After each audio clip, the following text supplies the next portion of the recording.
Well, we're going to get to see a lot of it, Bert, and also we're going to be able to see some of the grounds as well. And I'll tell you what, it's you hit it right on the head. It'd be Point Piper, Toorak, all of those sort of areas, but with a much larger piece of land here. Just let me tell you about Graceland and what it represents. Many things, I think, to many people. There it is. There it is. It's the there's an aerial shot of it. You can see that bridge. That's the Mississippi River, the famous Mississippi River, and that bridge, of course, was in an M for Empress. Now there's an aerial shot of Graceland. This is built in 1910, and Elvis bought it, of course, in 1957 for $102,500, which was an enormous amount of money then. It's an enormous amount of money now, but you can imagine what it's worth by this time. It's a 23-room mansion on 14 acres of parkland, and it's hidden from the road by tall oak trees. There's a main highway runs out in the front, which I was quite surprised to see. Look at that. Isn't that a typical old Southern mansion? I mean, that's exactly what you'd expect to see, isn't it? Now, up there, where the camera's about to zoom into, that's Elvis's bedroom. That's the famous bedroom up there. Now, we're going to zoom through, and then when we turn it, when we come back, there we are. Now, that's the back of the house, and this is out in the back where all the horse paddocks are and everything else. So that's Elvis's huge office plus his dressing room, bathroom.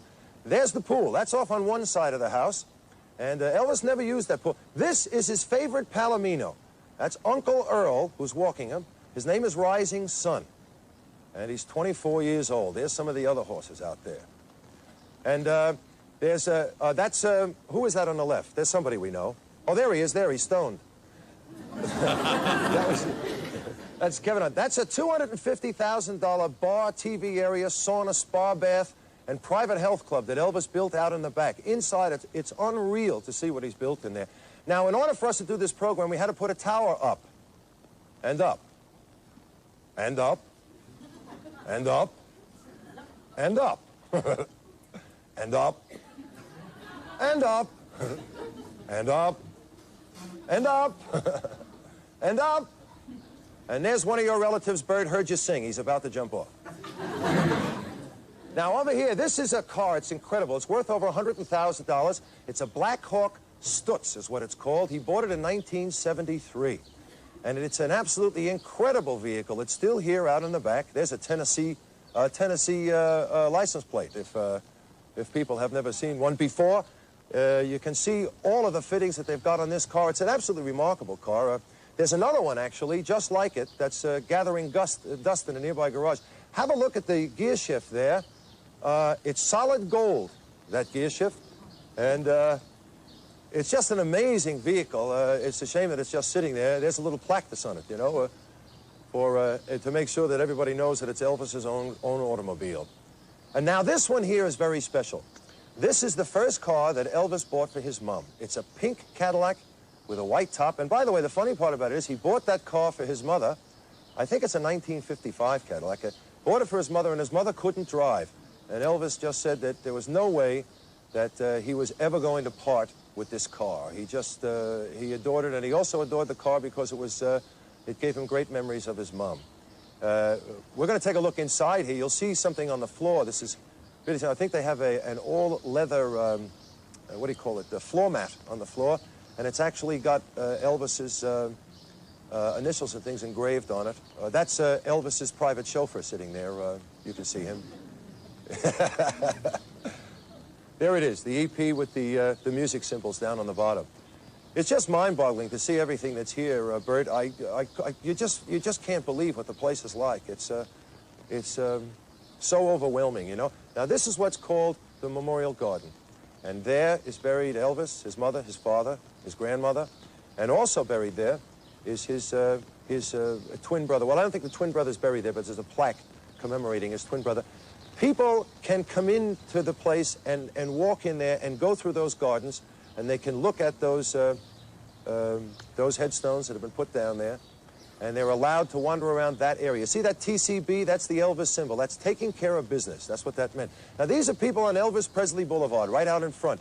Bert, it doesn't matter what time of the day or night you come here, there are people gathered out front. We drove in this morning, 3:30 in the morning, and there were 3 people there waving things at us like asking for an autograph. They didn't have any idea who I was, but if you're going to be going onto the ground, that's it. And they snap pictures and take photographs all day long. Anyway, there's a great look at and some film about what it's all about. So You've had a great look at some of the film that we've got. We've got a lot more for you and a lot more to show you. I'm going to go inside because in just a couple of minutes I'm going to be able to introduce you to Elvis's cook of 15 years, the lady that prepared all his meals. And you're also going to be able to meet his cousin, Billy Smith. And Billy Smith is quite a character around here, a lovely little guy. So you all hang in there, and we'll be back with more from Elvis's mansion, Graceland, in Memphis, Tennessee. Bert, it was terrific talking to you, mate. Hang in there because you never know when I'm going to have to yell for help here. You know what I mean? I'm with you. We'll see you all in a minute. Right. Okay, we'll see you in a minute. Now, everybody.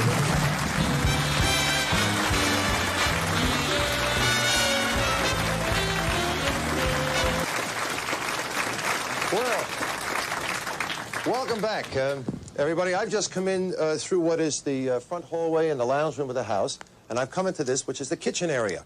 And this kitchen area here is a fabulous kitchen that Elvis kept open 24 hours a day.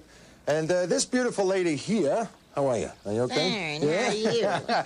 This is Mary Jenkins, and Mary was Elvis's cook for 15 years, and she prepared most of the meals for Elvis. So Elvis would eat any time of the day or night, wouldn't he? Depending on when he woke up? Yes, The hours that he, kept.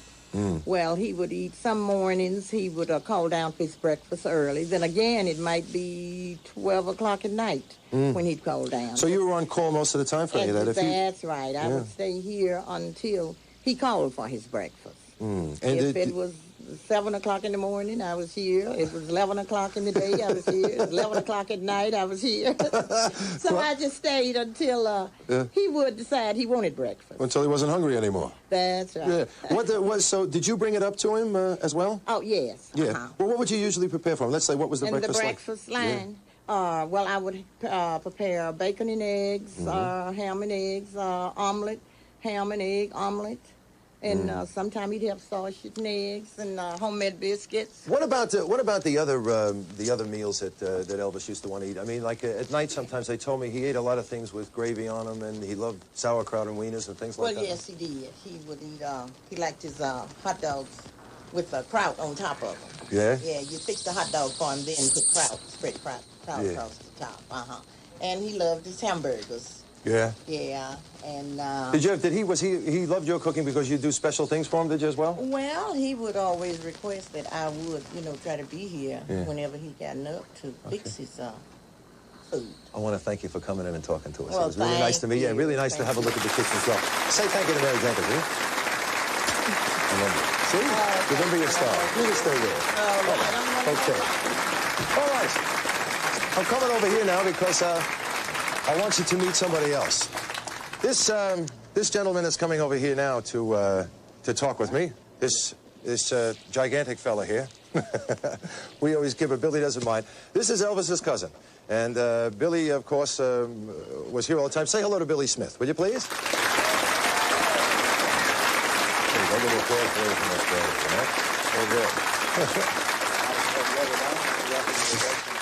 Okay, that's nice of you to do that, Billy. That's really lovely. Billy, you, of course, grew up with Elvis.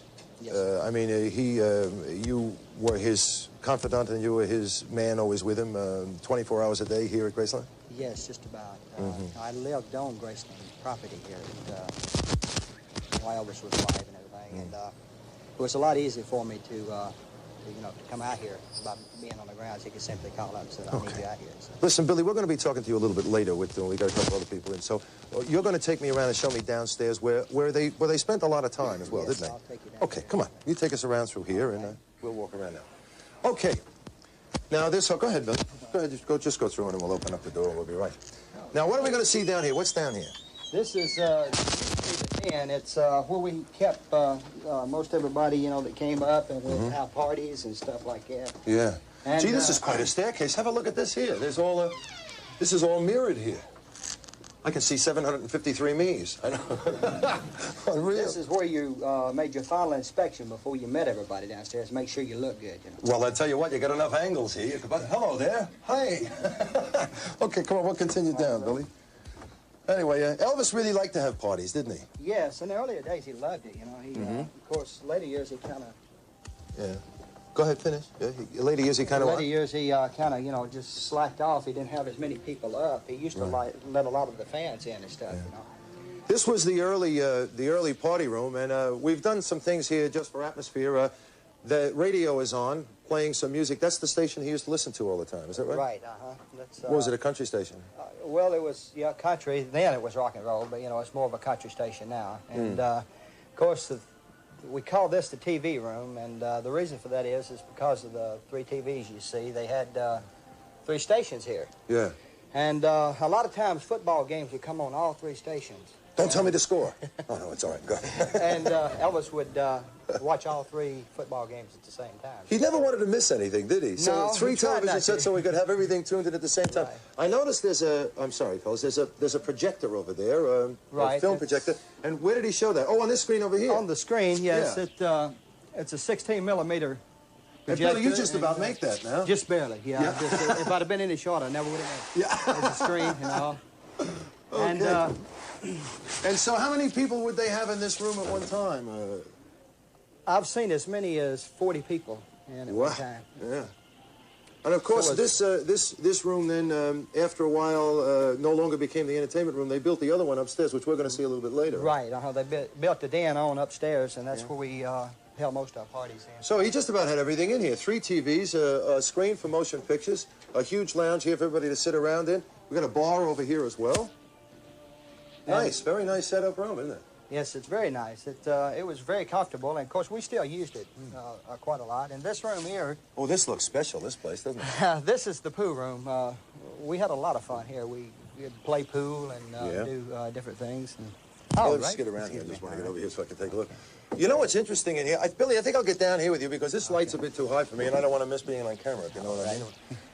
The interesting thing about this room to me is that the ceiling has this sort of tent-like effect, but the material is all the same. It's on the walls, like curtains, and also the lounges are all done in the same material. Right. Did Elvis have a lot to say about the decorating of these places?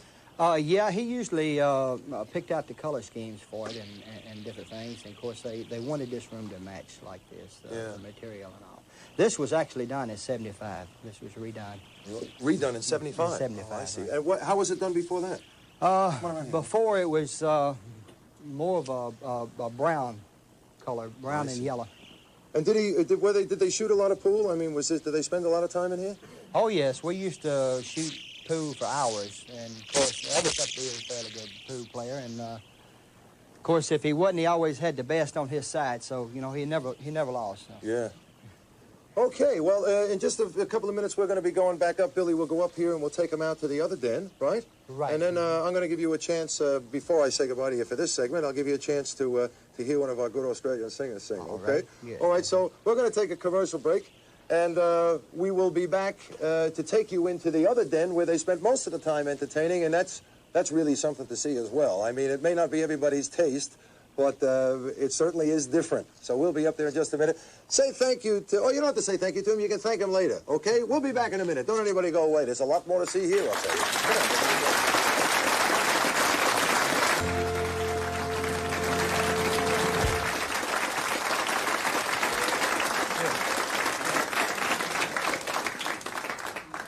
All right, so this takes us out of that area, and now we come around up into this area. That's the... This is the new den. Okay, well, we'll be able to take a look around this, Billy. That's Kevin Arnett sitting in Elvis's favorite chair over there, isn't it? Right. Hey, Kevin, how you doing? Kevin, Billy Smith. G'day, Billy. We'll be talking to Kevin in a couple of minutes. You stay there. Right, okay. Don't you go away, all right? Hey, Billy, this is quite a room, and it looks like they spent an awful lot of time in this area of the house, didn't they? Yeah, because of the big advent and everything, he likes to spend more time, and it's bigger, and it gives people a little more breather room. So. Okay, well, and this is the new party place, sort of, isn't it? Right. Right. This was added on. Okay. And all right, well, Billy, I want you to be able to have a look. Because we've got this satellite going 2 ways now, you see. Right. You're going to be able to have a look at some Australian talent, like you did that opening number, which you told me you really liked, too. Yeah, I like, yeah. Okay. Anyway, we've got only one of Australia's best singers. Billy, wait a minute. Come here. Oh, I thought you wanted me to leave. No, I don't want you to leave me. Why would I want you to do that? I got no friends here except you. You haven't had a chance to see him officially. I mean, we sort of threw to him and alluded to him sitting over here in Elvis's favorite chair. That's quite a chair, isn't it? Say hello, Kevin Arnett, who's been here for a week. G'day, Don. I've been waiting for nearly a week. Right. We have this little trouble with delay. Kevin's just working it for the first time, so you have to wait till the applause stops, okay? And then we can do it. Kev, so you came here a week before us. Yeah, we've been here just over a week now, actually, and I would say this has to be the most exciting thing we've ever done. Don't you feel this? Oh, I feel it, too. I mean, especially when you came here, there's some atmosphere in this place, isn't there? I mean, I'm anxious to see what it's going to be like when it's open, because later, of course, you're going to be taking us over to this brand new... to the trophy room. To the trophy room that they set up. And wait, everybody, I'll tell you what, wait until you see what they've got over there and what they're lining up over there. I mean, it's unbelievable. They could collect this many things as a tribute to this man. Anyway, tell us about what you got, Ken. Well, what I've been doing over the last week is collecting various film bits of Memphis, because Memphis really is Elvis Presley town. So what I'd like to do is to show you this bit of film and just show you what we've The birth of the blues and the death of Martin Luther King. Yeah, it's incredible. A very famous place. So let's have a little bit of this film here. Now, soon after Elvis and his family moved to Memphis in 1948, they moved into this housing authority block of apartments called Lauderdale Courts. Now, Don, they paid $35 a month for a two-bedroom apartment, but I guess in those days $35 a month was quite a lot. Now, when Elvis moved in, it was basically a white neighbourhood, but now it's 98% black, and we've got some lovely shots of some kids here outside Lauderdale Courts. This is where Elvis used to play when he was sort of around about 13, 14, 15, 16, so that's the place where they lived, Lauderdale Courts. Probably now, also the basis for the music. Yeah. Now, about 20 minutes walk from the apartment block was the Humes High School, and it was here that Elvis gave his first public performance in class for his classmates. I'd love to have known what he sang on that occasion. Now, as we arrived on, all the kids came tumbling out of the street. The bell had just rung, and Elvis didn't become the focus of attention. We did. And, of course, when Elvis... Yeah, look at that. Look at this. The oldest rock star in the business. Now, after leaving school, Elvis's first full-time job was a truck driver at the Crown Electric Company. Now, I'm just going to show you a little photograph here. This is not the Crown Electric Company now, but it was right in this building we're going to see now coming up on your screen. This is now B&H Hardware, but that's where he had a job at the Crown Electric Company as a truck driver just after he left high school. Oh, right. Boy, you've done some research here. Now, I know that. Sun Recording. Yeah, now, it was during a lunch break that Elvis presented himself at Sun Recording Studios on Union Avenue in 1953. Now, he went in to make a record for himself, and it cost him $4. Then, just a year later in 1954, when Elvis was 19, he made his first commercial recording right here in the studio. I'm just about to take you in now. It was right there in that studio he made his first recording. It was a song, if you remember, Don, called That's All Right, Mama. Yeah, this was owned by Sam Phillips, these studios. Yeah, those studios were owned by Sam Phillips in those days, not now, of course. He owned that radio station that we were listening to downstairs in that games room. Yeah. We're just having a look there at some record racks of country and western singers, because they record a lot of country and western here at the studio in Sun. Right. And that's the control booth you saw just there with that glass panel. And this is where Elvis would have stood with his musicians, making that first hit, That's All Right, Mama. And, you know, the funny thing about this, Don, just after he made that song, within 2 weeks of recording that song, in July of 1954, that record was on the country music charts here in Memphis, and it was #3 within 2 weeks of him recording it. And that's where it really began, in that Sun studio on Union Avenue. In the new movie, This Is Elvis, of course, they shot some scenes in there. What's now, this? as a result of that first record, Elvis made his first professional appearance at the bottom of the bill as a support at the Overton Park Shell on the 30th of July, 1954. Hardly the International in Vegas, is it? Yeah, I know, and just to support... He was supporting Slim Whitman, by the way. Now, within 2 years, Elvis was making so much money, he bought his first home on Orbiton Drive, a lovely suburb, by the way, and that house cost him $40,000, which I guess then, Don, was a lot of money. Yeah. A year later, he bought Graceland. Now, with all the money coming in, Elvis could now indulge his fetish for Cadillacs. And we went into the place where he bought them, and I spoke to a salesman. Here he is. This is Howard Massey. Right. And he told me that he sold Elvis about 100 Cadillacs. Oh, imagine the commission. What's the average price of Now, Cadillacs? wait a minute. In one weekend alone, Don, Elvis bought 14 Cadillacs in a weekend for his friends. Wow. Naturally, by the way, he got a bit of a discount, I believe. Yeah, I would hope so. And when he bought the Cadillacs, he wanted those cars... He wouldn't wait a second. If those cars couldn't be delivered, he'd go somewhere else. He wanted the cars straight away. As soon as he made up his mind, he wanted the Cadillacs. But 100 of them he bought here at this Cadillac place, still operating here in Memphis. Yeah. And imagine the money Howard Massey must have made in commissions. Of course, they give him good service. Elvis became so well known, he found it impossible to go to the movies as we would do. So he used to hire this little theatre after midnight, so he and his friends could watch movies till... Look who's appearing there, Don. Australia, AC/DC. Is that right? And there's the little door on the right where Elvis used to go in after midnight with his friends and so on. Billy Smith probably went in there with Elvis. And the favourite movies, of course, were westerns. Right. Now we come into something I suppose I found a little bit horrifying in a way. I don't like all of this. It's just No. too commercial, all this stuff. Yeah, but go ahead, tell us about it. Now, here we have the Jimmy Velvet Elvis Presley Museum on Elvis Presley Boulevard. Now, I'm going to walk in the entrance. I was just having a Coke there. Now, I'm walking in the entrance, and this is the greatest collection of souvenirs that I've ever seen anywhere in the world in my life. We're just going to show you some of the souvenirs here. Well, not greatest, but most extensive, maybe. Oh, incredible. Greatest, yeah. Elvis key rings, earrings, ashtrays, brooches, cigarette lighters. It's amazing. You can't go anywhere here that they don't have an Elvis sign up, isn't it? Oh, it's incredible. Really, you would never believe it till you came to a place like this. It's like he never left. Yep, that's exactly right. I don't think there's anything in this shop that they haven't made into a souvenir. I can't think of any other item.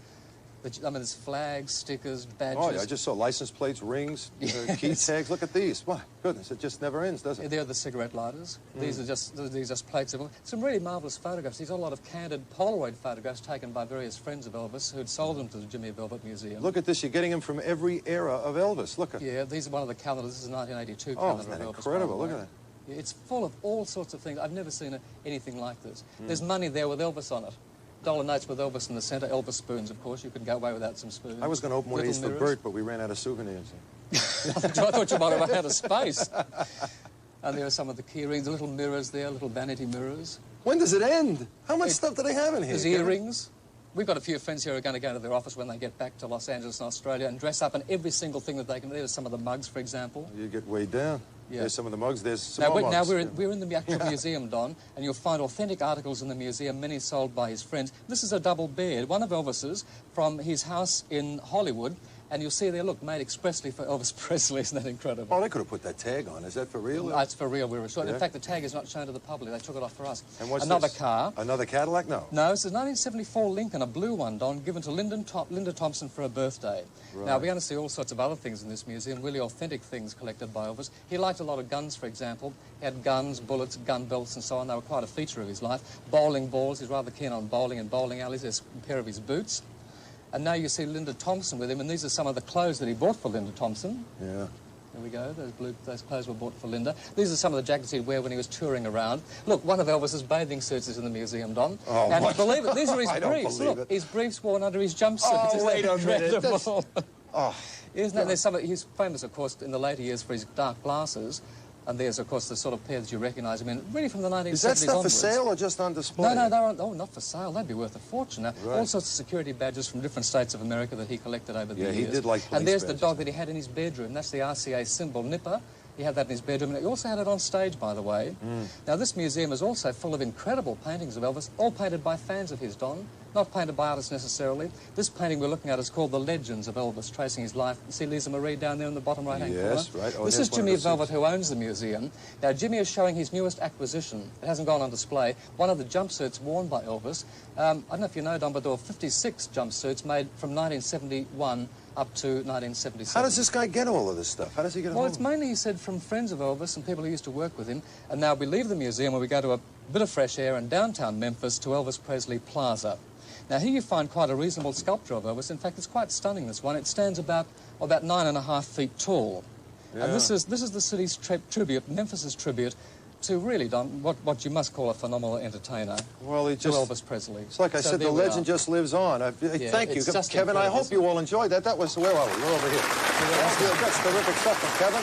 Thanks, sir. We'll be back, and we're going to be talking when we come back to one of Elvis's closest friends and confidants, George Klein. Thank you again, kid. Good stuff. Kevin will be taking us someplace else with us too, so don't go ahead.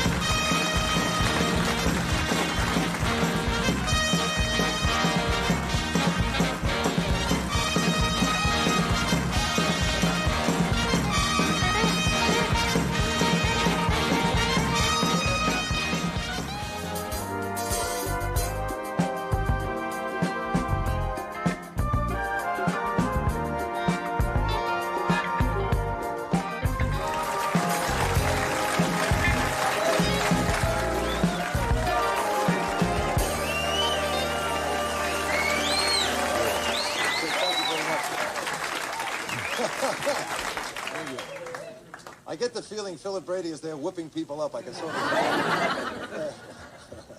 of... Papa of Memphis DJ George Klein, this fellow right here, was a very, very close friend of Elvis. In fact, they went to high school together. George was on radio as a DJ, and he was one of the first to play and to plug Elvis's records. Now, George spent a lot of time here at Graceland. He spent a lot of time with Elvis. And he was one of the select few who was invited to the Elvis and Priscilla wedding. And in fact, here's another one, Elvis was the best man at George's wedding. So, with no further ado, oh, that's it. There you got a picture of it. Is that that's the wedding? That's exactly. Okay. Anyway, would you Las say hello Vegas. to? They call him GK here. His real name's George Klein, and he's a beaut bloke. Say hello to George, will you? Hey. Okay, please do this.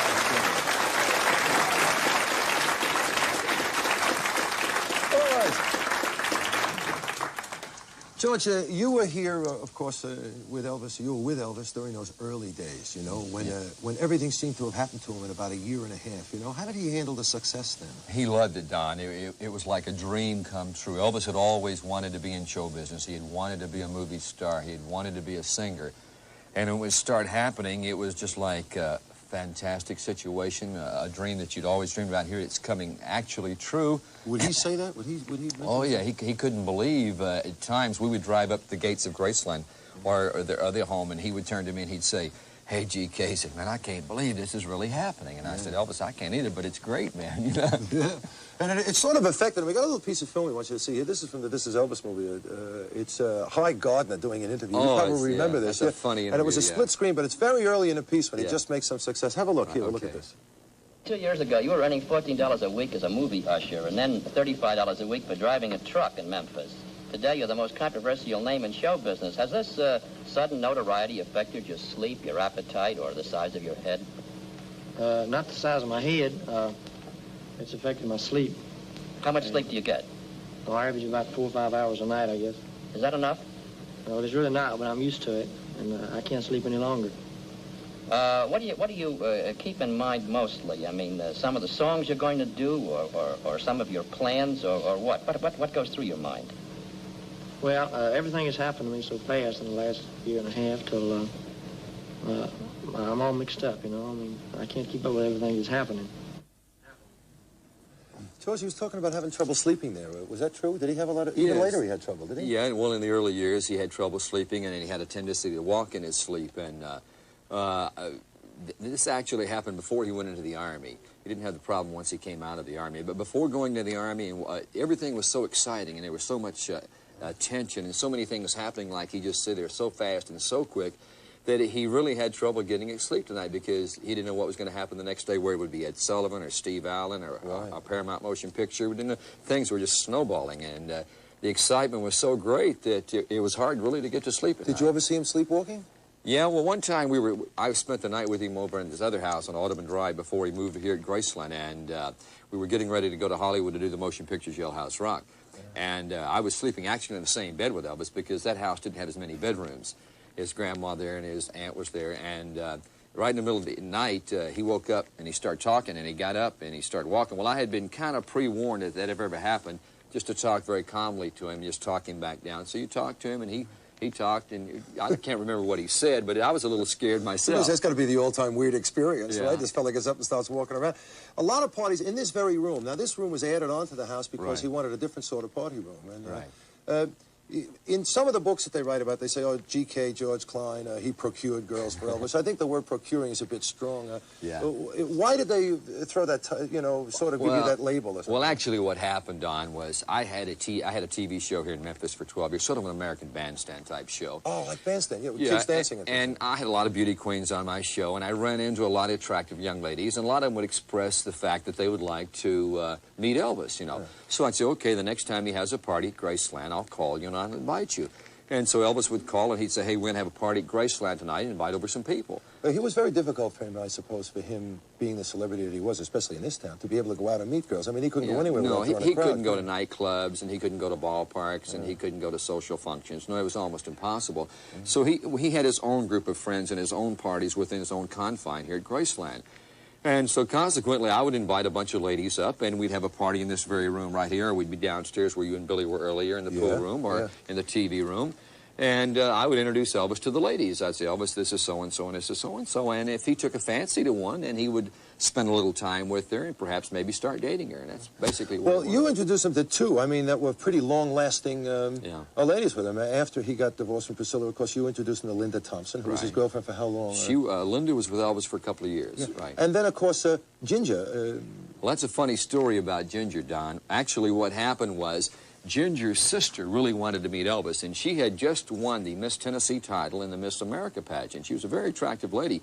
So we were going to have a party here at Graceland, in fact, in this very room. And so I called Terry, and I said, Terry, would you like to come up to the party tonight? She said, sure. She said, but do you mind if I bring my sister? I said, no, the more the merrier. You know, she was attractive. I figured her sister would be kind of cute. So I never will forget, the doorbell rang, and I went to the door and opened the door. And here is Miss Tennessee, who is gorgeous, but standing next to her is an unbelievable-looking lady, which is her sister, Ginger Alden. And he liked her better than her? So, making a long story short, we come in, I tell Elvis, you're not going to believe how pretty her sister is. Yeah. So what happened was Elvis fell in love with her sister, which happened to be Ginger Alden. Unbelievable. Where were you when Elvis died? He died in his house. Where were you? I was at that time, Don.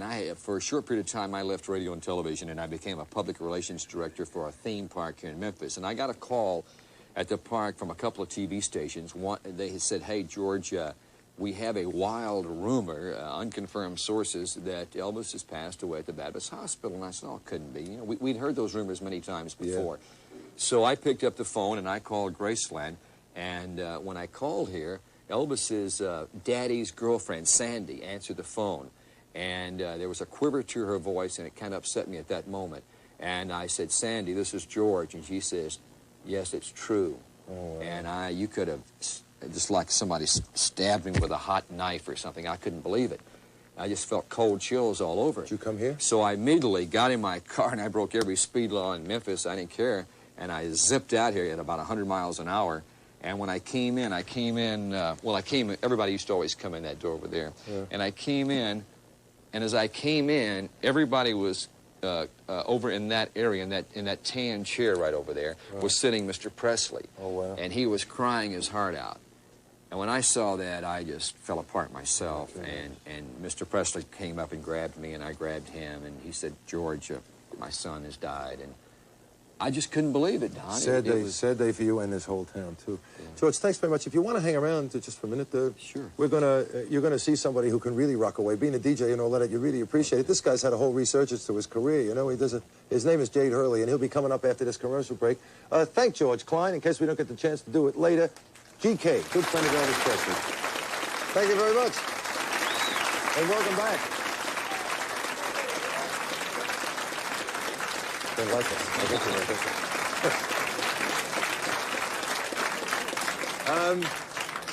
so. We're back with George Klein. George, in the later years, of course, there weren't a lot of press conferences with Elvis. We didn't see them, but a lot of people think that he avoided the press. But he handled the press very well, didn't he? He had a very good rapport with the press, Don. He was in motion pictures for 10 years, so consequently he didn't do press conferences. Once he started touring again in 1969, 1970, the Colonel would in various cities, selected cities, the large ones, he would allow Elvis to do a press conference.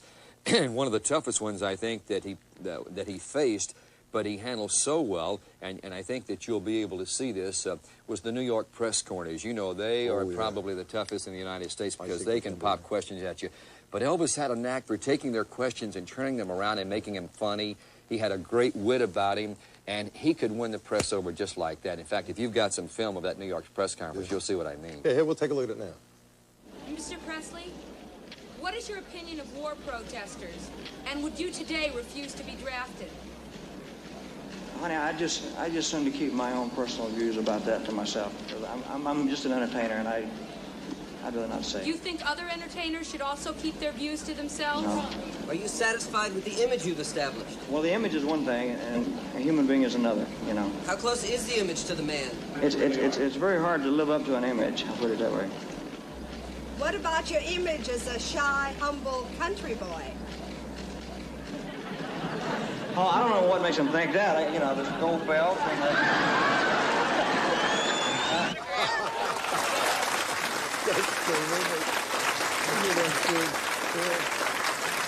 Anyway, thanks a lot, George. I really appreciate you coming and everything. It's been terrific. And I want you, this will be a little treat for you. This guy, Jade Hurley, he's been just packing them in every place he ever works, you know. He sits down behind this piano, and he just tears them to shreds. And being a DJ and a fan of rock music, you're really going to appreciate this. Well, Don, where we are now is the room that's just been set up, actually. It's just been set up in the last couple of days. Yeah. I keep feeling about that delay again. Yeah, that's all Where right. we are now, we're in the trophy room. You've got all sorts of things. I mean, a letter from Richard Nixon from the White House. Oh, it is too. Invitation to the inauguration of Lyndon B. Johnson. Letter from J. Edgar Hoover and so on. And just over there, by the way, is something from Australia I thought you might be interested in. That's from RCA Australia. You've got the big gold map in the middle, of course. You know what that is. And each of those albums in Australia had sold over 1 million copies. So That's RCA presented that to Elvis. And that, of course, was amongst his prized possessions in here. This, as I say, has just been set up a couple of days ago. Things were in another area. This isn't even finished yet, is it? No, no. Eventually, this will be a place that people have to walk through to see all of these things. Yeah, when they come to visit Graceland, look at this, plaques plaques here for every one of these represents. These are the Golden Boot Award from RCA Records for different songs, different albums and so on, for the legendary performer, as they called him. Yeah. You've got stuff from all over Australia, from all over the world and so on. And what I want to show you now is just a little bit of film that we made just a couple of days ago. And this is where all this stuff was originally. This was across in the racquetball court while they're waiting to store it. This has been the storeroom for Elvis's incredible collection of memorabilia, awards, trophies. I mean, it's just never-ending, Don. And in a moment, you'll see me down there with a TV set, which was presented by RCA for him selling 50 million records, which is quite a while ago. Wow. In boxes, there were 145 gold and platinum records. There were 5 Grammy Awards, I found. There's a huge painting of Elvis, which dates back to about 1976. There's awards from record companies for sell-out concerts, for his karate activity. This, by the way, is inside that the racquetball court. Yeah, this is before the stuff was sorted. I wandered around there for days. You can't get out of that place. I mean, it's just, there's so much stuff. His own personal photographic albums, you know, we collected photographs, Polaroid photographs that he'd taken himself. What are those Look at all trophies? those awards. They're for everything. That's, as I say, from sporting organisations, for karate, for selling 1 million records of this, for his best films. There's a Bing Crosby Award down there, the Bing Crosby Award of 1971. This is where all this stuff we're setting up in here comes from. That's the racquetball court. Right. There are a couple of awards there. I mean, there's just so much stuff, it's mind-boggling. And, of course, they've set up this thing in here this way with all of these, there's paintings in this place, and there's also all of these... That's a painting from 1967. And these, a rather good painting, actually. That's excellent. And these mannequins here, like there's the leather suit that he wore in the Hawaii Special, his army uniform. Here's the other thing here. Yeah, it's really interesting. What's this stuff here, Kevin? Well, look, this is a whole lot of petitions, thousands of petitions asking Elvis not to go into the army because these fans didn't want him to go to the army. But look, I've got something I want to show you here. This is from Australia. Yep. Okay. This was for Elvis's 35th birthday, and it was sent by his Australian fans. It's called the Sound of Elvis Fan Club. You open it up, and there's a poem there called Our Loyalty is for Eternity. And then look at these all Australians who sent this book in 1967. These people are going to be seeing themselves from 1967. That's something. I mean, get a shot at here. There's a leopard skin suit she probably borrowed from Elvis, I think. It's Jill Stark, vice president of the club. Oh, she's from America, this one. Here's one from Launceston, Tasmania. This is Maureen Taylor. Maureen, where are you? I wonder how many of these people would recognize themselves in this book, or how many of these people... It'd be interesting to meet some of them in Australia, wouldn't it? Fantastic, wouldn't it? Isn't that unbelievable? They went to such a lot of trouble with that book, and that was one of his prized possessions. That's one that I found down there in the racquetball court before it was brought here. What are these wires here? Oh, look, there's some telegrams when Elvis died. Look at this one, for example. My deepest sympathy, I feel for you, take care. Elaine Green, Tasmania. They've saved all of these wires. Look at all this. The telegrams are What's here. this There's one? Another one from Sydney. The Carlton family, Sydney, our deepest regrets. Look at the way they've saved that as well. We're only showing you the ones from Sydney, but there are others. Here's one from Isaac Hayes and a whole bunch of others. They've saved all of these wires, which will be on display. By the way, this is something that he would never travel anywhere without. This is a couple of silver hands joined together, presented to Elvis for his one of the 10 outstanding young men of the nation in 1970, presented by the United States JCs. And he was so fond of this, he carried it everywhere he went and just wouldn't go anywhere without it. Okay. So there we are, Don, just to look at a few of the incredible trophies. And soon the public will be able to walk through here and be able to see all of these things that they have. They're setting it up like a museum. Commercialism, a tribute to a man, who knows which is right or which is wrong, but there certainly is a lot of stuff, and it shows off what a career it was. When we come back, we're going to talk with Billy Smith again, Elvis's cousin. You're going to meet Janelle McComb, who's a very good friend of the family, and Uncle Vesta Presley. Don't you go away. How about a hand for Kevin Arnett? He's done it again. Thank you very much, everybody. And welcome back, Ed. Billy Smith is back with us again, Elvis's cousin. Billy, why don't you introduce me to these two people? It's very funny, by the way. Miss McComb just said, we'll introduce you to me. Miss McComb just said, there hasn't been this much light in this room as far as she can remember. It was always sort of subdued in here, wasn't it? Right, it was kind of dark. Billy, tell me... This is Miss Janelle McComb, and she met Elvis when he was a little boy, and Vernon and Gladys in Tupelo. And she has remained very close friends with the family ever since. Oh, great. Well, say hello. This is Janelle McComb, everybody. Hello. And on your left, of course. And this is Vesta Presley. This is Vernon Presley's brother, and, of course, Elvis's uncle. And he's been here ever since Graceland. You've been on the gate most times. You're at the gate and you take care of all the tourists as well. Yeah, I've been... Hang on just a second. They're applauding for you, Uncle Lester. I've been on the gate since 1957. Yes, I bet you met more Elvis Presley fans than anybody else in the world, I suppose. What are you talking about? Yeah. I guess I have. I used to walk them all up, you know. We started touring in 1958, October 58. They ever give you a hard time trying to sneak in or any of that kind of business? Oh, yeah. Sure. Yeah? They sneak in all during the night. Oh, did So I worked about 15 years at night. Really? Yeah. I had a problem, you know. Yeah, well, that's okay. Hey, you know, so you're a close part of the family and you stayed here. I think it's terrific. You've done the job of so I just stuck with them. But what I mean as far as the fans, they give us a problem there for a while. The fans did? Yes, as long as he was You have to call for help?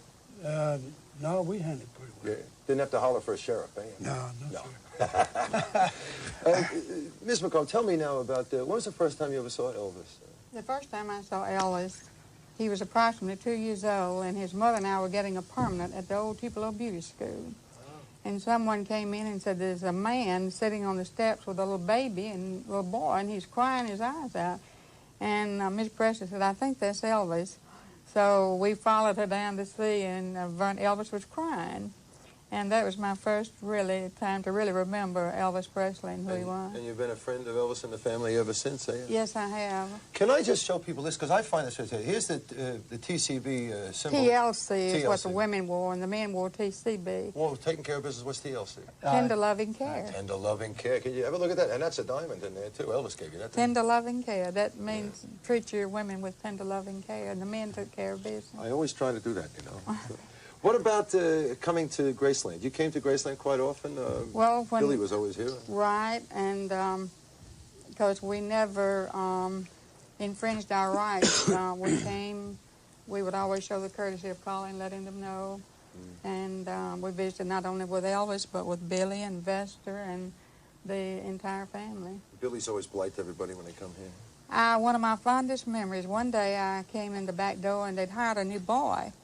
And I think his name was Steve Smith, and Billy was sitting here, and immediately he jumped, and Billy said, don't bother her, that's Miss McComb, she's our friend. So I went upstairs and I said, Elvis, I'm so impressed with Billy's manners, and he said, you should be, I raised him. Yeah. So, he did that, Billy? He raised you? Yes, in a sense he did, because I was here at the age of 14, and I was with him from 14 on, you know, so really I was with him when I was my family.